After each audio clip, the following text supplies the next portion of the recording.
네, 안녕하세요. 예, 반갑습니다.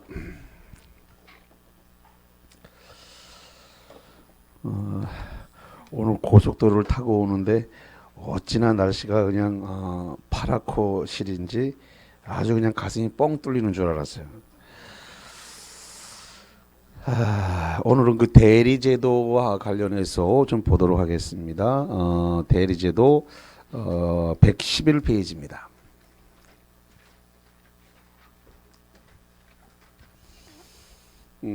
이 대리제도를 배우는 이유는 중개 현장에 가면은 아주 많이 발생하는 일이에요. 근데 어떤 일이 발생하냐면 남편 명의로 되어 있는 부동산을 부인이 대신 팔러 온다든가, 부인 명의로 되어 있는데 남편이 대신 팔러 온다든가, 이렇게 되면 대리행위가 돼 버리는 거예요. 그랬을 때 이 대리행위에 대해서 요건을 갖췄는가 이걸 잘 확인해야 되거든요. 그래서 그 법적 성질과 효과에 대해서 우리가 당장 중개업을 하러 나가면 아주 많이 맞닥뜨리는 문제입니다. 이게 그러니까 한두 건 발생하는 게 아니에요. 아주 많이 발생을 하게 되는데, 근데 개업공인중개사, 그러니까 공인중개사법에서 그 다루는 대리하고 민법이 다루는 대리에서 약간 차이가 있어요. 그래서 그 부분에 대해서 이따가 다시 한번 확인을 하도록 하고, 현장에 가면 굉장히 많이 사용한다라는 걸 전제를 일단 하고 시작을 하겠습니다. 그래서 이 대리제도라고 하는 것 자체는 재산법상 행위를 갖다가 대리하는 거다, 이렇게 정리를 하면서 시작을 합니다. 자, 그럼 먼저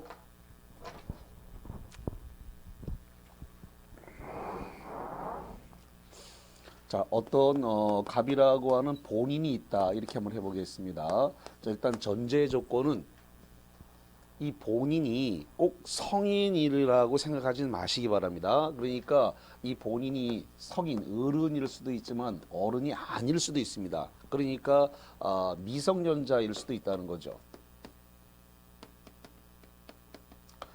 미성년자 앞으로 부동산이 돼 있을 수도 있는 거거든요. 그래서 이 본인을 대리할 건데, 본인이 어른이라고 생각을 하고 있으면 이 문제가 안 풀려요. 그러니까 두 가지 케이스를 생각하셔야 돼요. 어른일 수도 있지만 미성년자, 아기일 수도 있다. 아기인데 명의가 아기, 부동산 명의가 아기 명의로 돼 있을 수도 있어요.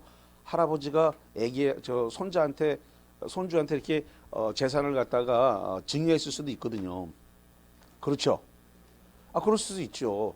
근데 그 손주가 아직 어리니까 법률행위를 할 의사결정하기에는 아직 합리적 의사결정을 하기는 좀 어려운 부분이 있으니까 부모가 대신해 줄 수도 있는 것이고, 그러니까 일단 성인이라는 생각을 갖고 있으면 문제 자체가 해결이 안 되는 경우가 많다, 이걸 일단만 전제합니다. 그래서 저 본인이라고 했을 때 그 본인이 애기, 그러니까 미성년자일 수도 있다는 걸 늘 염두에 두고 문제를 푸셔야 돼요. 자, 그러면 이 본인을 대리해서 이제 을이라고 하는 대리인이 있다, 이렇게 해보겠습니다. 그랬을 때 이 대리와 관련해서 두 가지로 보고자 하는데, 그래서 어떻게 두 가지로 볼 거냐면 법정 대리라고 하는 거하고 임의 대리라고 하는 거하고 두 가지로 나눠서 좀 보고자 합니다. 자, 그래서 먼저 법정 대리부터.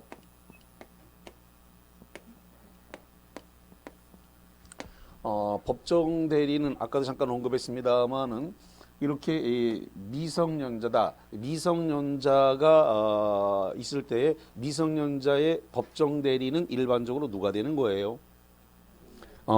친권자가 되겠죠. 근데 만약에 친권자가 사망을 했다라고 한다면 그럼 사촌인이 친족이 될 것입니다.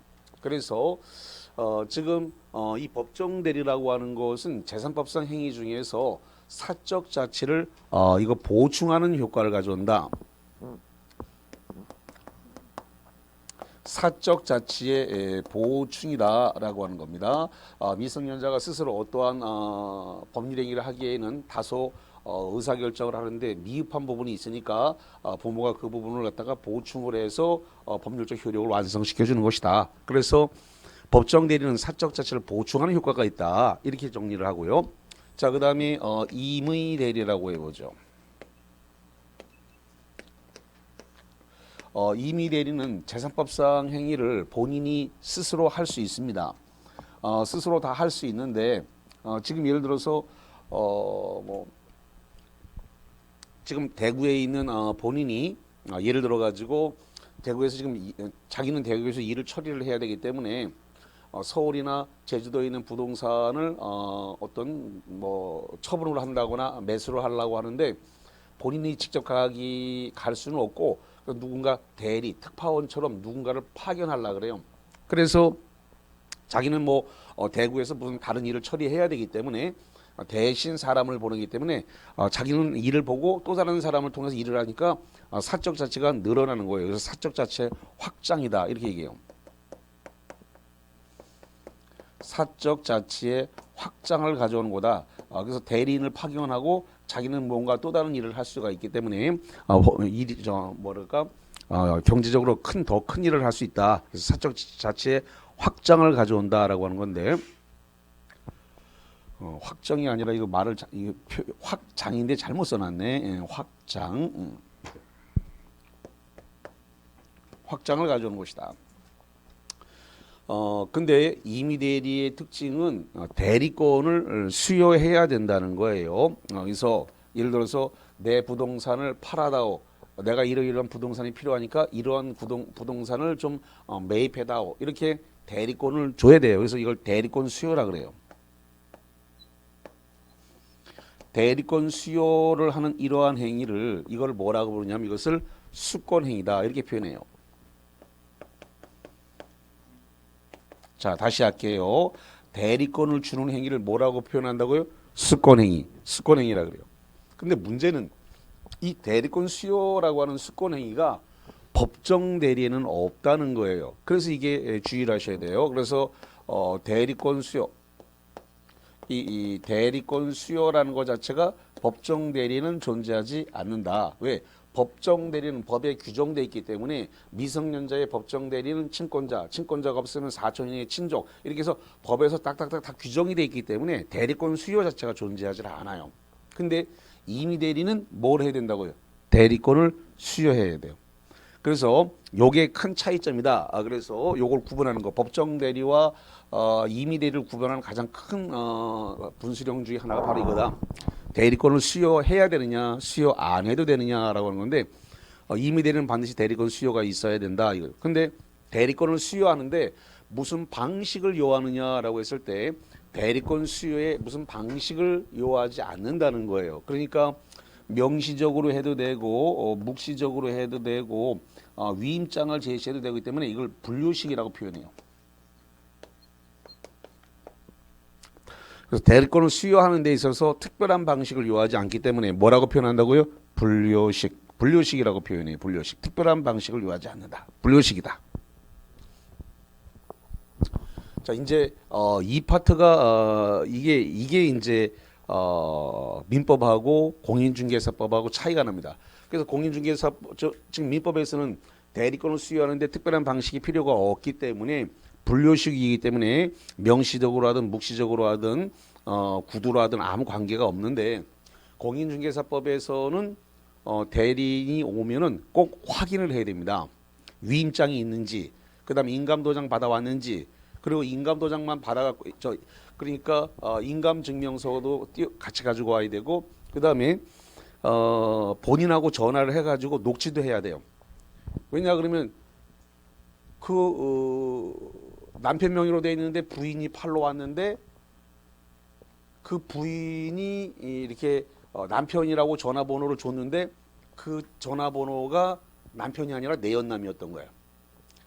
정말로 이런 일이 벌어졌어요. 그래가지고 이게 나중에 다 문제가 된단 말이죠. 이제 개업공인중개사가 중개하는 과정에서 그런 일이 벌어지게 되면 굉장히 난처한 거예요. 분명히 부인이 와가지고 남편이라고 해서 전화번호를 줘서 통화를 했는데 그게 남편이 아닌 거야. 그거 환장할 노릇이지 그게. 그래서 우리 지금 민법에서는 분류식이기 때문에 특별한 방식을 요하지 않아요. 그러니까 위임장이 필요 없어요. 근데 개업공인중개사 쪽에서는 위임장도 있어야 되고 인감증명도 받아야 되고 녹취도 해야 돼. 그리고 진짜 통화도 해야 돼요. 그래서 다 증거물로 다 남겨놔야 돼요. 그래서 개업공인 중에서 빠져나가는 길을 다 마련해 놓고 중개를 해야 된다는 점에서 요게 민법과 공인중개사법이 약간 차이가 나는 부분이니까 약간 주의를 요한다 이렇게 말씀을 드리고요. 자, 하나만 더. 이 대리권 수요의 법적 성질은 어떻게 될까요? 대리권 수요의 법적 성질. 그러니까 법학은 배운다고 해가지고 바로 써먹지를 못해요. 내가 법학을 배워서 이걸 갖다가 써먹으려 그러면 대략 6개월에서 한 10개월 정도가 필요하대요. 그러니까 왜냐하면 숙성의 시간이 필요하다는 겁니다. 강의 다 했는데 강의를 다 했다고요. 강의했는데 못 써먹는 거예요. 이제 제가 얘기하는 순간 금방 이제 이 소리 나옵니다. 이제 대리권 수요의 법적 성질은 이것은 상대방이 있는 단독행위예요. 이제 해볼게요. 상대방이 있는 단독행위를 어떻게 암기하고 있죠? 동철이가 상추 먹고 취해서 헤헤 웃는데 체할 때 대가 뭐예요? 대리권 수요. 자, 그래서 대리권 수요의 법적 성질이 뭐라고요? 상대방 있는 단독행위. 다 배운 건데 다 알아. 외워서 다 알아. 써먹질 못한단 말이에요. 써먹질 못해. 그러니까 이거 써먹으려고 그러면 시간이 많이 지나야 돼요. 그러니까 아무리 제가 퍼펙트하게 강의를 했다 하더라도 자기가 가서 써먹고 맞출 수 있는 건 별개야. 그러니까 착각을 하면 안 돼. 제 강의 듣고 쉽다라고 생각하고 팔짱 끼지 말고 그렇게 하면 자꾸 쉽게 생각하니까 자꾸 문제를 놓친단 말이에요. 내 거 아니야. 본인 거 아니라 본인 걸로 취득하는 데까지는 시간이 많이 걸린다고. 그 부분에 대해서. 그래서 대리권 수의 법적 성질이 뭐가 된다고요? 상대방이 있는 단독행위. 그 많이 외우셨을 거란 말이죠. 많이 외웠는데도 그게 금방 응용이 안 돼요. 그래서 그게.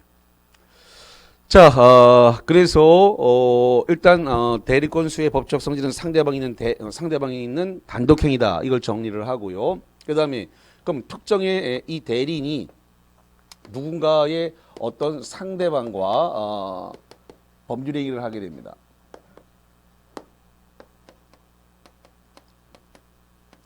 법률 행위를 했다라고 하면 이 법률 행위를 뭘로 받아들이라 그랬어요? 계약으로 받아들이시라는 말씀을 계속 드렸습니다. 법률 행위 그러면 법률 행위라고 받아들이면 무서워요. 시험 문제에 법률 행위라고 문제가 나온단 말이죠. 법률 행위를 계속 법률 행위로 받아들이면 무서워서 시험 문제가 안 풀려요. 그러니까 법률 행위라고 주면 뭐로 받아들이고 문제를 푸시라고요? 계약. 이렇게 그럼 계약이면 만만하단 말이에요. 근데 법률 행위 그럼 일단 중압감을 공부하는 사람, 시험 문제를 푸는 사람 입장에서는 중압감을 느끼게 된단 말이죠. 법률행위 딱 주면 문제에서 어차피 법률행위라고 주기 때문에 법률행위 이렇게 주면 이거 계약이다 이렇게 받아들이면 간단해요. 근데 자 그래서 대리인과 상대방이 법률행위 계약을 했습니다. 자 그러면 계약서를 본인이 썼습니까? 대리인이 썼습니까? 대리인이 썼습니다. 아까 제가 분명히 특파원을 파견하듯이 파견을 했어요. 서울에다가 파견을 했습니다. 부동산을 팔아다오 사다오 파견을 했단 말이죠. 그럼 대리인이 가서 계약서를 쓴 겁니다. 대리인과 어떤 특정의 상대방이 만나서 계약서 법률행위를 했고 이 법률행위의 효과가 이게 지금 이렇게 본인에게 귀속이 됩니다. 법률효과. 이 법률효과가 지금 본인에게 귀속이 된다 이거죠. 그래서 이것을 대리의 삼면효과다라고 표현합니다. 다시 한번 이걸 대리의 무슨 효과라고요? 삼면효과. 삼면효과. 그래서 본인과 대리인과 상대방에 의한 대리의 삼면효과다. 다시 이야기합니다. 대리인과 상대방이 법률행위 계약을 했는데 이 법률행위의 법률효과는 누구에게 귀속된다고요? 본인에게 그대로 귀속이 된다라는 겁니다. 자, 그랬을 때 이 대리인은 본인이 대리인이다라는 것을 요 상대방에게 나타내야 됩니다. 상대방에게 나는 본인이 아니라 대리인의 자격으로 와서 계약서를 쓴다라는 걸 상대방에게 인식을 시켜야 되는데 그 인식을 시키는 것을 현명이라고 표현합니다. 자, 다시 한번 뭐라 한다고요? 현명. 현명은 지혜롭고 똑똑하다 이런 뜻이 아니라 이름을 나타낸다는 겁니다. 명자가 이름 명자이고 현자가 나타낼 현이기 때문에 이름을 나타낸다. 현명. 그래서 나는 대리인의 자격으로 와서 계약서를 쓰는 거고 본인이 아니다. 그래서 본인을 대리해서 계약서를 쓴다라는 걸 상대방한테 인식을 시키는 행위를 현명이라고 한다. 자, 그러면 이 현명을 누가 해야 되느냐라고 했을 때 요걸 갖다가 능동 대리가 현명을 해야 된다라는 겁니다. 자, 능동 대리라고 하는 것은 본인의 의사를 갖다가 전달하거나 법률 효과를 스스로 결정할 수 있는 사람을 능동 대리다 이렇게 얘기를 합니다. 자, 예를 들어서 한번 해볼게요. 자, 지금 대구에 있는 본인 이 엄마라고 해보죠. 엄마가 서울에 시집간 딸한테 내 부동산을 네가 좀 대신 팔아다오 해가지고 지금 서울에 살고 있는 딸 보고 부동산 팔아달라 그랬습니다. 그랬더니 엄마가 딸이 물어봤습니다. 그래서 엄마는 얼마를 받고 싶어? 아니 그랬더니 내 부동산 10억을 좀 받아다오. 이렇게 해서 엄마의 희망가는 10억입니다. 딸이 그러면 부동산을 팔아다오라고 하는 순간 뭐가 주어진 거예요? 대리권이 주어진 거예요. 내 부동산을 팔아다오라고 했으니까 말로 구두로 지금 대리권이 나왔습니다. 일명 매도 대리권이 온 거예요. 여기 분료식이니까 특별한 방식을 요하지 않지요? 예. 전화로 지금 분명히 팔아다오라고 했으니까 그 순간 지금 매도 대리권이 딸한테 넘어온 겁니다. 특별한 방식을 요하지는 않아요. 자, 그래서 이 딸내미가 공부를 좀 해본 딸내미가 돼가지고 엄마가 10억을 받고 싶다니까 내가 지금 10억을 불러가지고 10억 못 받지. 그래서 서울에 지금 부동산이 핫하니까 한 13억 좀 불러보자. 이래가지고 13억을 불렀는데 이 상대방이 5천만 깎아주면 사겠다라고 덥석 물었어요. 그랬더니 그 딸내미가 법률 효과를 스스로 결정할 수 있는 능동 대리권이 있다 보니까 그래요, 내가 5천만 원 깎아줄게요. 이래가지고 12억 5천에 계약이 이루어졌습니다. 이렇게 법률 효과를 스스로 결정할 수 있는 대리를 무슨 대리라고 한다고요? 능동 대리라 그래요. 능동 대리의 반대말은 수동 대리입니다. 다시 한번 능동 대리의 반대말이 뭐라고요? 수동 대리. 수동 대리가 지금 반대말입니다.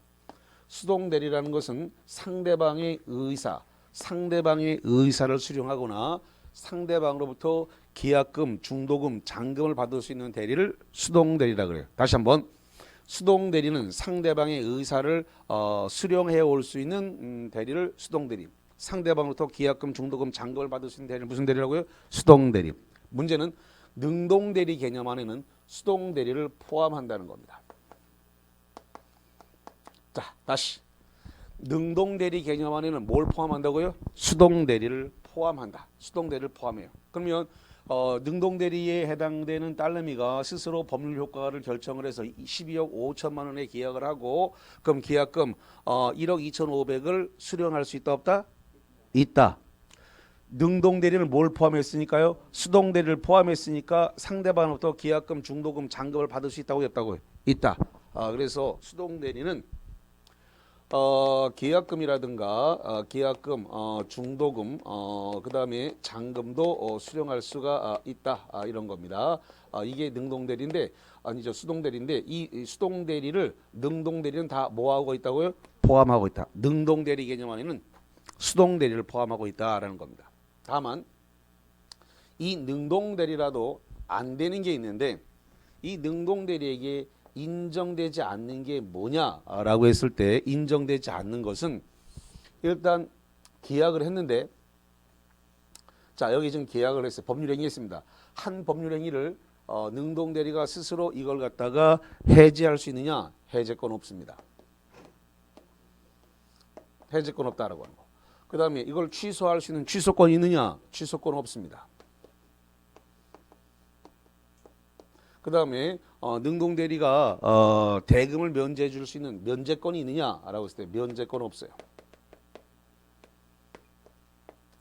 자, 그래서 아주 쉬운 문제 많이 나오는데 그래서 대리인에게 인정되지 않는 권한, 대리인에게 인정되지 않는 권한은 해제권, 취소권, 면제권이 없는데 아주 정답이 많이 올라오니까 주의하셔야 돼요.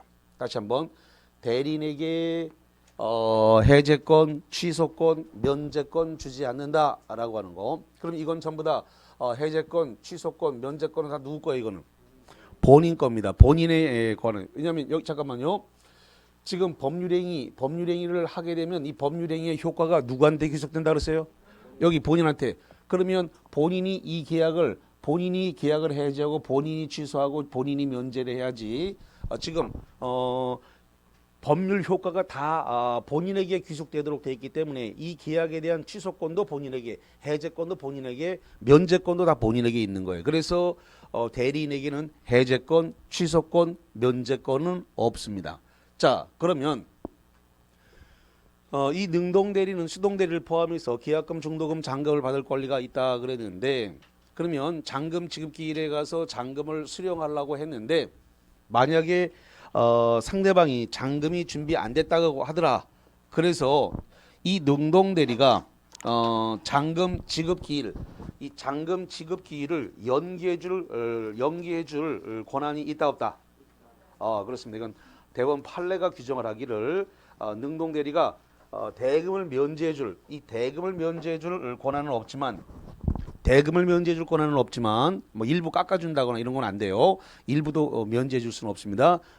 하지만 잔금 지급기일을 연기해줄 권한은 있다 없다? 있다. 그래서 그것도 판례이기 때문에 시험 문제가 자주 올라오는 내용이다. 이렇게 전제를 하겠습니다. 자, 그 다음에 여기 나와 있는 요 능동 대리인이 현명을 하라 그랬는데 만약에 현명을 하라고 했음에도 불구하고 현명을 안 했을 때 어떻게 될 거냐라는 문제입니다. 현명을 하라 그랬는데 현명을 하지 않으면 민법 115조가 적용되는데, 자, 민법 115조에서는 뭐라고 되어 있냐면 현명을 하지 않게 되면 대리인 자신의 행위를 본다, 이렇게 규정을 하고 있습니다.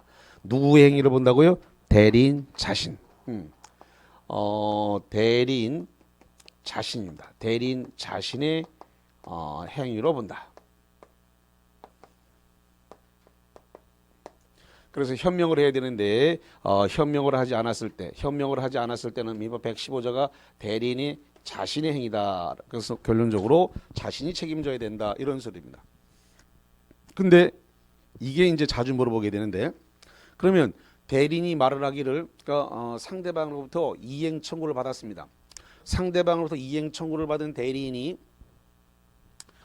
내가 본인의 이름을 써놓아야 되는데 계약서란에다가 본인의 이름을 써놓지 않고 내가 잘못해서 내 이름을 써놓았다. 이건 내가 착오를 일으킨 거다 라고 하면서 착오를 주장을 해서 계약을 취소할 수 있는가라는 게 우리 시험 문제 자주 올라옵니다. 자, 대리인이 현명을 하지 않아서 대리인 자기 자신의 이름을 써놨을 때 착오를 이유로 계약을 취소할 수 있다 없다? 없다. 여기 본다라고 돼 있잖아요. 본다는 뒤집을 수 없다는 거예요. 뒤집을 수 있는 건 추정이라 그래. 다시 한번, 뒤집을 수 있는 건 뭐라 한다고요? 추정. 근데 본다, 의지한다, 간주한다는 뒤집을 수가 없어요. 다시 한번, 본다, 의지한다, 간주한다는 뒤집을 수 있다고요, 없다고요? 없다고요. 뒤집을 수 있는 건 뭐라고 표현한다고요? 추정한다. 그래서 세법의 용어는 대부분이 다 뭐라고 되냐면 추정한다라고 돼 있어요. 뭐 한다고요? 추정한다. 그래서 입증을 하면 다 뒤집을 수 있도록 법조문이 세법은 추정한다라고 됐어요. 세법 용어를 이제 세법을 자꾸 배우시다 보면 추정한다라고 하는 용어가 세법 교재에 되게 많이 나와요. 그럼 왜 그러냐? 입증을 하면 다 뒤집을 수 있기 때문에 추정한다라고 조문이 그렇게 돼 있어요. 입증만 하면 다 뒤집을 수 있다.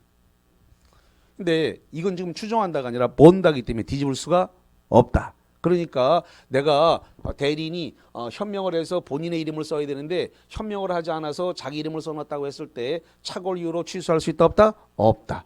그래서 착오를 주장을 해가지고 이걸 갖다가 착오를 주장을 해서 취소할 수 있다 없다? 없다. 취소하지 못한다. 자, 그래서 관련 내용 이렇게 쭉 봤습니다. 자, 그 다음에 그러면 대리권이라고 하는 건 무엇을 말하는가? 대리권이라는 것은 대리 행위를 할 수 있는 자격, 대리 행위를 할 수 있는 자격 또는 권한을 의미한다 이거죠. 자격 또는 권한이다. 대리권이란 대리 행위를 할 수 있는 자격이나 권한이다라고 하는 거. 그다음에 대리권의 범위. 대리권의 범위는 어떻게 정해지는가?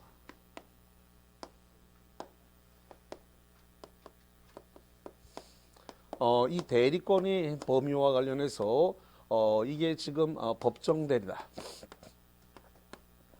법정 대리에 대해서는 법률 규정에 의해서 이게 정해집니다. 다시 한번 법정 대리는 뭘로 정해진다고요? 법률 규정. 법률 규정. 법률 규정이라고 하는 말은 법에 정해져 있다 이 뜻이에요. 법률 규정, 법에 정해져 있으니까 법에 정해져 있는 범위 내에서 법률 행위를 하면 된다, 대리 행위를 하면 된다 이런 거예요. 그런데 임의 대리, 요 임의 대리에 대해서는 대리권의 범위가 어떻게 되느냐? 이거는 대리권 수거, 대리권 수요에 있으니까 이거 수권 행위를 해석하면 됩니다. 대리권을 준 걸 뭐라 본다고요? 수권행위. 저기 써놨습니다. 대리권을 수요한 것을 줄여서 뭐라 본다고요? 수권행위. 그럼 수권행위를 해석하면 됩니다.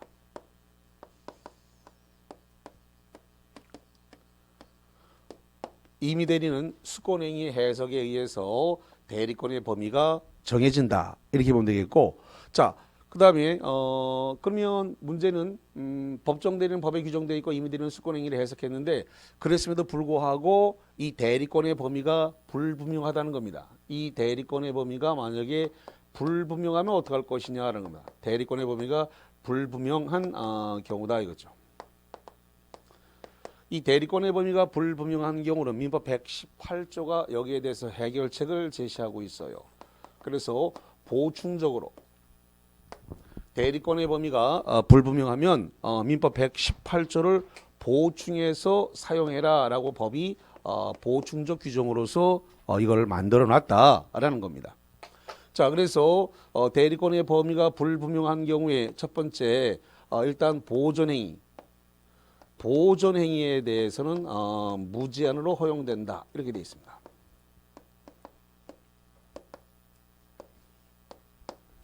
보존행위에 대해서 무제한으로 허용이 된다. 두 번째, 이용계량행위. 이 이용계량행위에 대해서는 성질이 그 권리의 성질이 변하지 않는 범위 내에서 허용됩니다. 이 권리의 성질을 변하지 않아야 됩니다. 권리의 성질이 변하지 않는 범위 내에서만 허용이 된다라고 하는 건 그러면 권리의 성질이 변하는 이용계량행위는 허용한다 안 한다? 안 한다. 이런 소리예요.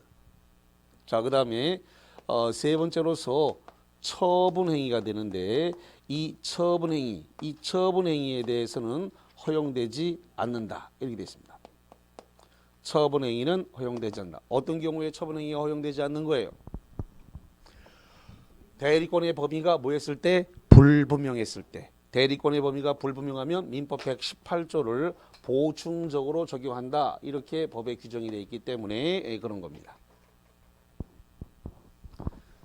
자, 그러면 이 부분과 관련해서 대리권의 범위가 불분명하면 118조를 규정을 준용하라고 되어 있는데 보충적으로 쓰라고 되어 있는데 자, 요 파트를 찾아서 교재를 확인을 좀 시켜 드리겠습니다.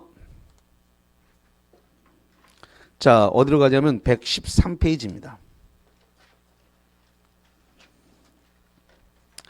자, 113페이지 하단부에 거기 2번에 대리권의 범위 118조 나와 있네요. 그래서 박스를 보니까 권한을 정하지 않는 대리인, 임의대리, 법정대리 불문하고 다음 각호의 대리행위를 할 수가 있다. 보존행위, 이건 무제한으로 되는 거고요. 대리권의 목적인 물건이나 성질이 변하지 않는 범위 내에서 이용 계량행위를 할 수 있는데 박스 밑에 보니까 118조는 대리권의 범위가 불분명한 경우에 보충 규정이다. 거기 형광펜 쳐보세요. 대리권의 범위가 불분명한 경우에 118조는 무슨 규정이라고요? 보충 규정. 여기 써놨습니다. 보충 규정이라는 말 여기 써놨습니다. 그래서 보충 규정이다. 자, 그 다음에 넘겨봅니다.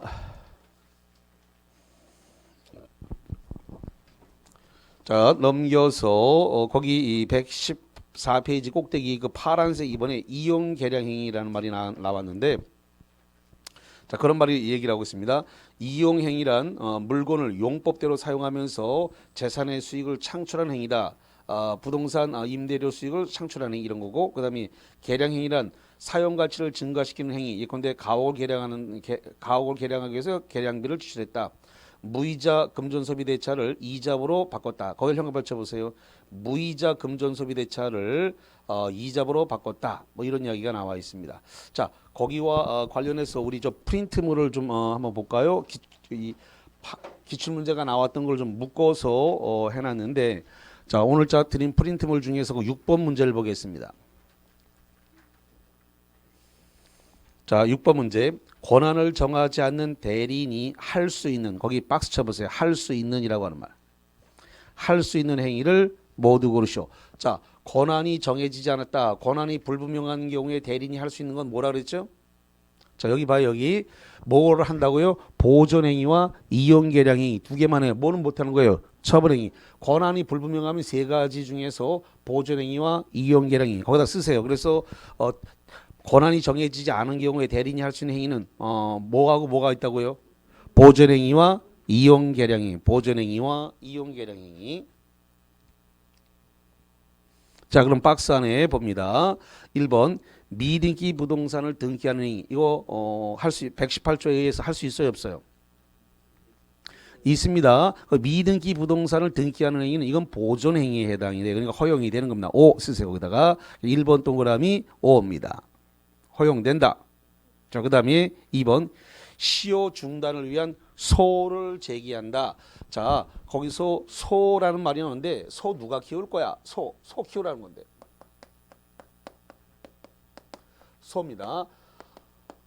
소라고 하는 것은 소송을 제기했다. 이걸 얘기를 하는 건데 거기 지금 시효 중단이라고 되어 있는데 시효 중단은 두 가지를 이야기를 해요. 어떤 거냐면 점유 취득 시효가 있고 등기부 취득 시효가 있고 두 개가 있는데 그래서 지금 어떤 타인이 점유 취득 시효를 완성해서 취득을 하거나 등기부 취득 시효를 완성시킬 수 있는데 그거를 완성시키지 못하도록 소를 제기했다. 이것도 보존 행위에 들어가기 때문에 허용되는 겁니다. 자, 그다음에 세 번째 기한이 도래하지 않은 채권의 추심 또는 채무의 거기 변제 이렇게 되어 있습니다. 자, 일단 거기 용어 중에서 새로운 용어가 하나 올라왔는데 추심이라고 하는 말이 나왔네요. 자, 추심이 뭘까요? 거기 핸드폰에다가 그 심 바꿔 끼는 게 그게 추심인가요? 핸드폰에다가 칩을 바꿔 끼는 건 뭐예요? 그건 유심이야. 그건 유심. 추심이 아니고 그건 유심. 여기서 말하고 있는 추심이라고 하는 것은 채권자가 채무자 보고 돈을 달라, 돈 내놔라 이게 요구하는 권리를 갖다가 추심이라 그래요. 다시 한번 채권자가 채무자 보고 돈 갚아라 라고 요구하는 걸 그걸 뭐라 한다고요? 추심이라 그래요. 그래서 거기 3번 그거 된다는 거예요? 안 된다는 거예요? 이거 안 되는 거예요. 왜 안 되느냐? 기한이 도래를 했다고요? 안 했다고? 안 했네. 기한이 도래하지 않은 채권을 추심을 한다? 아니 지금 기한이 안 됐는데 채권자가 채무자 보고 돈 달라 그러면 이게 미친나? 이러면 아직 돈 갚을 날이 안 됐단 말이에요. 돈 갚을 날이 안 됐는데 돈 달라고 얘기하면 안 된단 말이죠.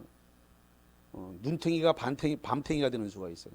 안 그래도 지금 돈이 없는데 뭘 돈을 내놓으라 그래 이러면서 눈탱이가 밤탱이가 되는 수가 있으니까 기한이 도래하지 않았는데 가서 돈 달라고 요구하면 안 된다. 돈 달라고 돈 갚아라 라고 요구하는 게 그게 추심인데 기한이 도래하지 않았는데 추심을 하면 안 돼요.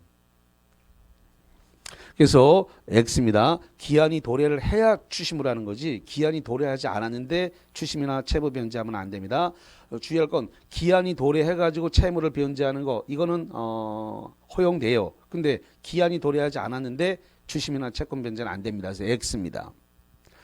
자, 그다음에 이 네 번째 게 이제 헷갈리는 판례 내용인데 금전을 이자로 대여하는 행위. 자, 금전을 이자로 대여하는 행위는 이용계량 행위에 들어갈까요? 안 들어갈까요? 이게 헷갈린단 말이에요. 이게 헷갈려요. 판례는 허용된다라고 규정하고 있습니다. 그래서 이게 헷갈리는 내용이기 때문에 되게 주의하셔야 돼요. 그래서 이런 4번 문제 같은 데서 승부가 나기 때문에 조심하셔야 됩니다. 그래서 금전을 이자로 대여하는 행위는 허용된다라는 겁니다. 자, 그 다음에 5번째, 예금을 주식으로 전환하는 행위. 제가 지난주인가 막 그런 말씀 드렸는데 주식시장이 엄청 뜨겁다는 말씀을 한번 드렸죠? 지난주에 지지난주에요.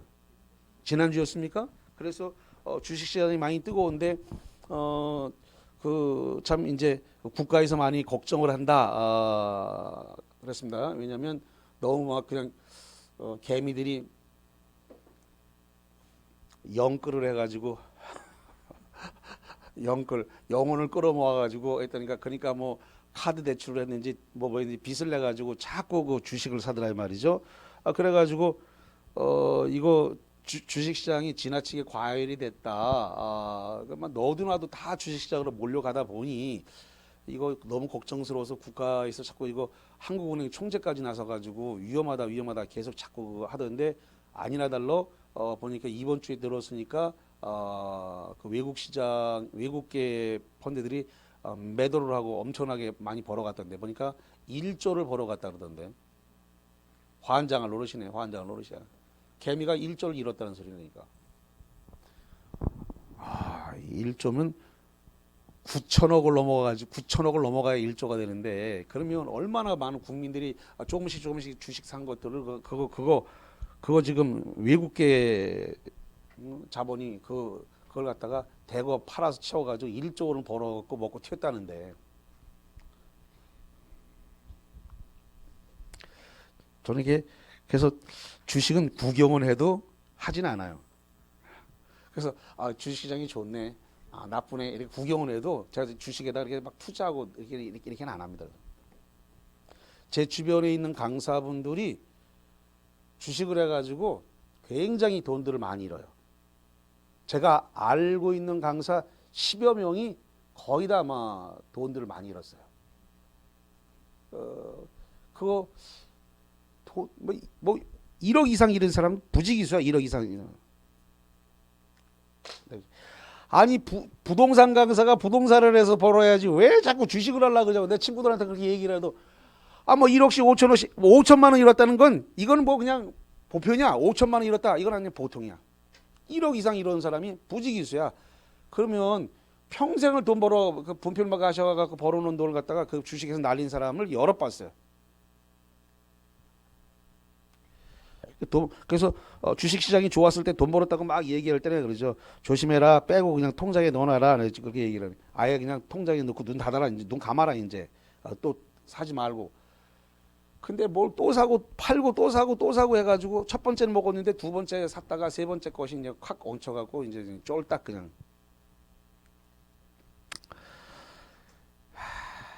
참 아니 성충이가 솔잎을 먹어야지 왜 자꾸 갈잎을 먹으려 그래. 왜 부동산을 해서 벌어야지.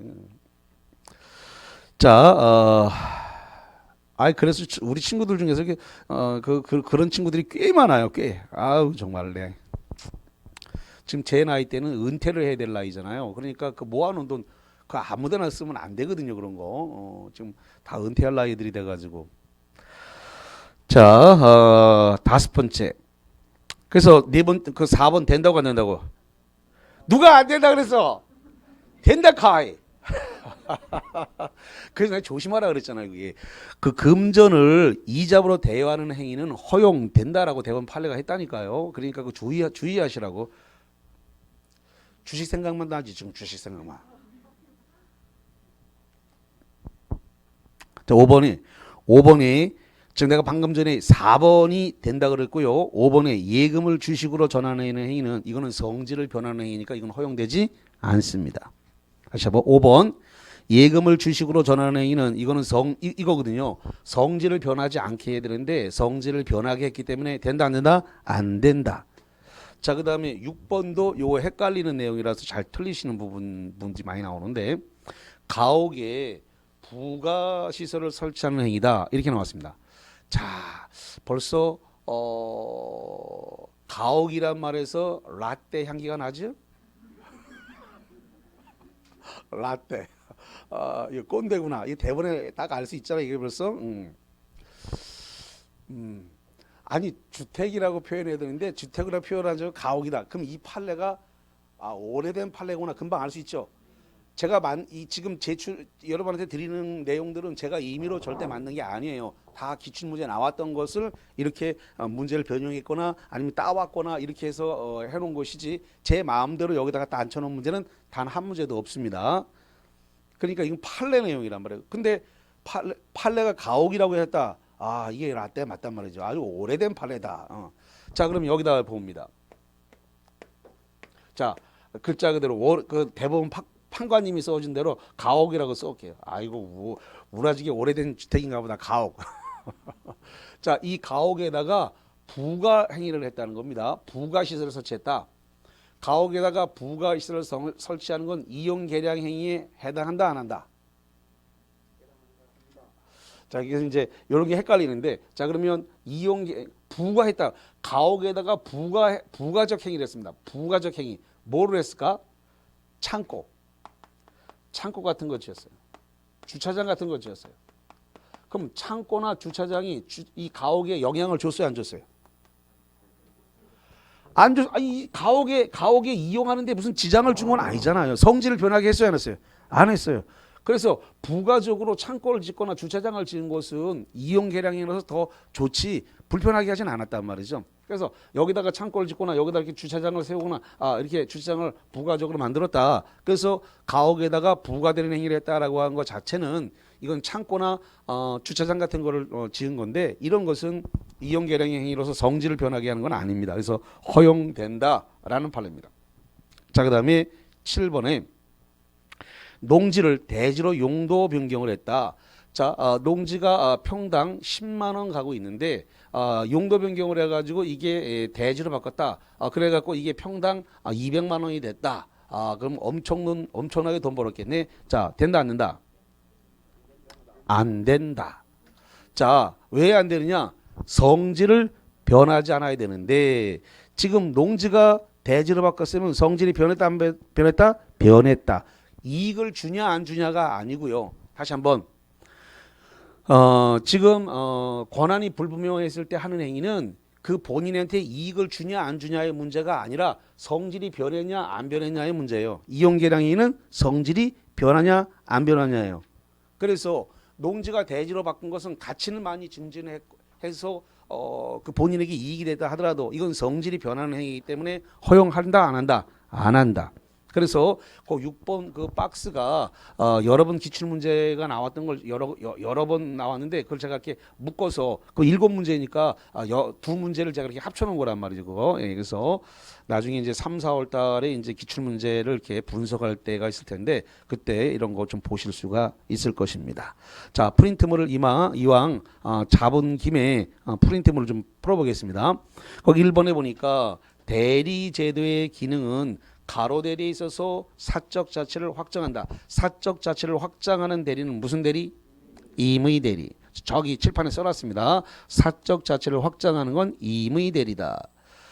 자, 그다음에 가로 대리에 있어서는 사적 자체를 보충하는 기능을 한다. 사적 자체를 보충하는 건 무슨 대리? 법정 대리. 저 칠판에 판서 다 해놨습니다. 법정 대리다. 자, 그다음에 2번 가로 대리란 본인의 수권행위에 의해서 대리권이 발생하는 경우를 말하고 자, 수권행위에서 대리권이 발생하는 건 무슨 대리예요? 임의 대리. 그래서 수권행위라는 말의 뜻이 뭐라 그랬어요? 저기 써놨잖아. 수권행위란 대리권을 수여하는 걸 뭐라 한다고요? 수권행위. 수권행위에 의해서 대리권이 발생하는 경우를 말하고 가로 대리는 법률 규정에 의해서 대리권이 발생한다. 법률 규정에 의해서 대리권이 발생하는 대리는 무슨 대리? 법정 대리. 자, 그 다음에 3번에 수권행위는 불료식 행위이므로 위임장을 작성해서 교부하여야 한다. OX. 수권행위는 불료식이란 말 맞아요. 그런데 위임장을 제시하라고 하면 요식행위가 되기 때문에 틀립니다. 분류식이니까 특별한 방식이 있다 없다? 없다. 명시적으로 해도 되고 묵시적으로 해도 되고 이걸 갖다가 구두로 해도 상관이 없다 그랬습니다. 여기가 공인중개사법하고 차이가 나는 부분이라고 아까 말씀드렸죠. 공인중개사법에서는 위임장도 받아야 되고 인감증명서도 받아야 되고 녹취도 해야 된다고 말씀 분명히 드렸습니다. 그러나 민법에서는 이 대리행위에 대해서 분류식이기 때문에 특별한 방식을 요하지 않는다. 여기서 결정적 차이가 나니까 공인중개사법하고 혼란스러워하면 안 돼요. 상당히 주의를 하셔야 한다라고 하는 거. 자, 그래서 끝까지 관련 내용을 보셨고, 자, 그 다음에 여기서 결론은 3번은 X다. 4번으로 가서 임의 대리권의 범위는 원칙적으로 수권행위의 해석에 의해서 결정된다. 슬러시. 자, 맞다들이다. 자, 여기. 자, 임의 대리에 대해서는 대리권의 범위는 뭘로 결정한다고요? 수권행위의 해석. 거기 그대로 나왔습니다. 수권행위의 해석에 의해서 결정이 되는데 수권행위의 해석에 의해서도 대리권의 범위가 가로한 경우에는 118조가 보충적으로 적용된다. 어떠한 경우? 불분명했을 때. 주관식 불분명. 그래서 대리권의 범위가 해석을 통해서도 불분명하면 민법 118조가 보충적. 여기 써놨습니다. 그래서 118조는 보충적 적용되는 거다라는 걸 그래서 여기다가 써놓은 것입니다. 자, 그 다음에 5번입니다. 5번. 가로란 대리인이 대리행위를 할 때 그 행위가 본인을 위한 것임을 표시한다. 본인을 위한 것임을 표시하는 것을 가로라고 한다. 가로 뭐다? 현명. 거기 5번 뭐라 한다고요? 현명. 저기 써놨죠? 현명. 여기 을 바로 옆에 대리인 옆에 현명 해놨습니다. 현명. 다 있어요. 저 판에서 다 해놓은 거야. 지금까지 강의 다 됐어요. 지금까지. 자, 그 다음에 어디를 좀 보냐면은 9번을 볼 건데 9번에다가 별표를 쳐놓겠습니다. 자, 9번에 별표를 치고 9번 보겠습니다. 대리인이 본인을 위한 것임을 표시하지 아니한 때에는 그 의사표시는 대리인 자신을 위한 것으로 추정한다. OX. O다 X다. 자신이 없어 자신이. 자, 여기 봐. 여기 현명을 해야 되는데 현명을 하지 않았다. 현명하지 않은 115조가 대리인 자신 행위를 뭐 한다고요? 본다. 근데 지금 문제가 뭐로 나왔어요? 추정한다. 안 된다 그랬습니다. 추정한다 그러면 뒤집을 수 있는데 이건 뒤집지 못한다. 뒤집지 못하니까 뭐라고요? 본다, 의지한다, 간주한다. 이미 기출문제가 추정한다라고 이미 여러 번 줬단 말이죠. 추정한다 그러면 뒤집을 수 있는데 추정한다는 건 주로 무슨 법에서 많이 나온다 그랬어요? 세법에서 주로 많이 나온다고 아까 말씀드렸잖아요. 세법에서는 입증을 하면 다 뒤집을 수가 있다고요. 그래서 법조문에다가 추정한다 대법원 세법은 다 추정한다 이렇게 돼 있단 말이에요. 그러니까 입증만 하면 다 뒤집을 수 있어요. 다 입증 증명만 하면. 그러니까 세법의 조문은 대체적으로 다 추정한다 이렇게 돼 있어요. 자, 그래서 거기 좀 보시면 되겠고, 그래서 결론적으로 추정한다가 아니라 뭐라고 해야 된다고요? 본다 이렇게 본다. 예. 자, 그 다음에 13번 보겠습니다. 13번. 대리인이 현명을 하지 아니하면 상대방이 대리인에게 이행을 청구한 경우에 대리인은 착오를 이유로 취소할 수 있다. OX. 자, 여기 봐요. 115조에 따라서 현명을 해야 되는 현명을 안 했어요. 현명을 하지 않은 대리인이 내가 착오를 일으켜가지고 본인의 이름을 써야 되는데 잘못해서 내 이름을 썼다. 그러니까 착오를 이유로 취소할 수 있다 없다? 없다. 여기 안 된다라고 이미 다 판사해 돼 있어요. 다. 그래서 없다. 그래서 아까부터 이 얘기 말씀을 드립니다만은 쉽다라고 착각을 일으키기 쉬운데 그거는 강의가 쉬운 거지 본인 거는 아니에요. 본인 것으로 만드는 데는 시간이 많이 걸린다 그랬습니다. 예.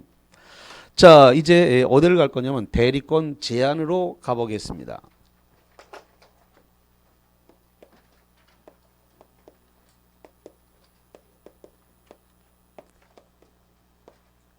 자, 대리권 제한에 의해서 뭐가 나오냐면 자기계약 쌍방대리가 나오게 되는데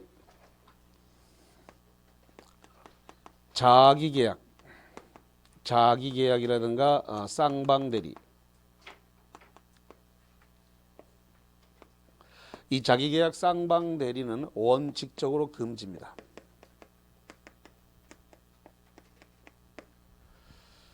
여기서 자기계약이라는 게 뭐냐, 뭘 자기계약이라는 을이 대리로서 본인을 갖다가 대리를 하고 그리고 을이 상대방이 돼가지고 계약서에다가 자기 이름을 써놓은 겁니다. 그러면 지금 병 자리에 누구 이름이 들어갔다고요? 을. 다시 한번 저 병 자리에 누구 이름이 들어갔다고요? 을. 그래서 대리인이 대리인이 계약서 작성을 지금 대리인이 작성을 한단 말이죠. 그러면 본인의 이름 저기다 쓰고 그다음에 상대방 이름을 갖다가 병을 쓴 게 아니라 누굴 썼다고요? 을. 이렇게 해서 계약이 이루어지게 되면 무슨 계약을 한다고요? 자기 계약. 그러면 자기 계약을 하면 누가 손해가 난다? 본인이 손해가 난다. 누가 손해가 난다고요? 본인. 왜? 자기에게 유리하게. 매수인이 자기가 됐으니까 을 자기 자신이 되니까 자기 자신이 유리하게 계약서를 썼단 말이에요. 그래서 그런 자기 계약을 하라고요? 하지 말라고요? 하지 말라. 금지. 쌍방대리했다. 을이 대리인으로서 본인 도장도 찍고 그 다음에 상대방 병도 대리해갖고 상대방 병도 도장 찍고 그래서 을이 도장 2개를 다 찍어서 자기가 이게 양쪽 다 대리하는 쌍방대리. 이것도 뭐 한다고요? 금지. 이것도 금지다. 다만 예외적으로 가능한데 어떤 경우냐? 본인이 허락한 경우에 가능합니다. 다시 한번 어떤 경우에 가능하다고 예외적으로? 본인이 허락했어요. 본인이 자기 계약 쌍방대리해도 좋다라고 본인이 허락을 했습니다.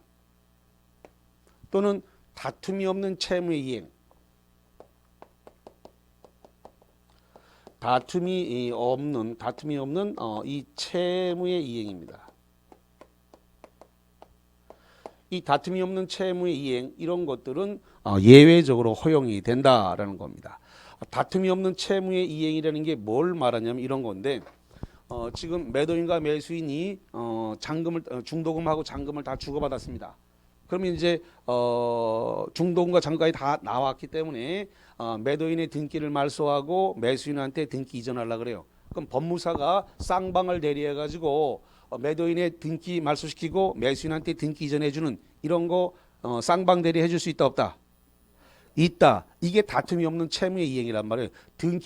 매도인의 등기를 말소시키고 매수인한테 넘겨주는 이것도 채무란 말이에요. 소유권 이전 등기도 채무예요. 그러니까 이 채무를 옮겨주는 것은 다툼이 있다고요, 없다고요? 없다. 왜 없다? 잔금 다 쳤다니까. 매수인이 잔금을 쳤기 때문에 등기 이전을 해준다고요. 등기 이전하는데 법무사가 쌍방 대리를 해갖고 옮겨주는데 그 쌍방 대리가 금지되어 있지만 다툼이 없는 채무에 해당된다. 지금 매수인이 매도인한테 대금을 다 쳤기 때문에 이제 다툼이 없다고요. 그래서 이제 매도인의 등기 말소에서 매수인한테 이전해주는 등기 이전해주는 거 그것이 뭐 한다고요? 다툼이 없는 채무의 이행이기 때문에 쌍방 대리가 허용이 된다. 이런 거 허용이 된다. 자, 그다음 요거 하나를 더 볼게요. 만약에 자기 계약 쌍방 대리를 하지 말라고 돼 있는데 금지인데 이걸 위반했다는 겁니다. 위반을 했다. 위반을 했을 때는 어떻게 되느냐? 자기 계약 쌍방 대리를 위반하게 되면 이것은 무권 대리가 됩니다. 뭐가 된다고요? 무권 대리. 무권 대리로서 무효입니다. 무권 대리에 해당돼서 무효다. 무효다라고 하는 말은 본인에게 효력이 발생하지 않는다. 단 본인이 이것을 무효지만 추인할 수 있습니다. 본인이 추인하기 전까지 본인에게 효력이 있다 없다? 없다. 본인에게 효력이 없다. 본인이 추인하면 되는데 추인하기 전까지는 효력이 없다. 그래서 무효다 이런 겁니다. 자, 그 다음에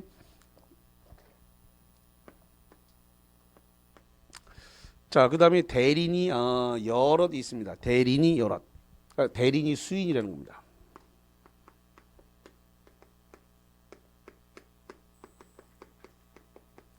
대리인이 여럿 있을 때 수인일 때입니다.